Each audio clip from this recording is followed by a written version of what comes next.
Kilala sa larangan ng politika ang angkan ng mga paruhinog sa Ozamis City sa Misamis Occidental.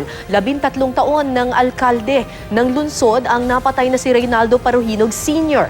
Ika-5 termino na niya ngayon at kung hindi napatay ay hanggang 2019 pa dapat sa pwesto. May mga posisyon din sa gobyerno ang ilan niyang kapatid tulad ni Ricardo Ardot Paruhinog na kasalukuyang councilor ng Ozamis. Naging provincial board member din siya ng Misamis Occidental mula 2007 hanggang 2016.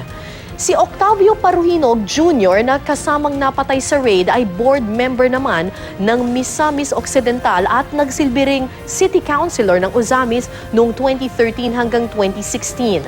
Dati ring naging miyembro ng provincial board ng Misamis Occidental noong 2007 hanggang 2002 ang kapatid nilang si Renato Paruhinog. Mga anak sila ni Octavio Ongkoy Paruhinog Sr. na lider ng grupong Kuratong Baleleng noong dekada 80 hanggang 90. Samantala, si Nova Princess Paruhinog naman na anak ng nasawing alkalde, Vice Mayor ngayon ng Ozamis mula pa noong 2013. Minsan na rin siyang naging alkalde at councilor ng lungsod.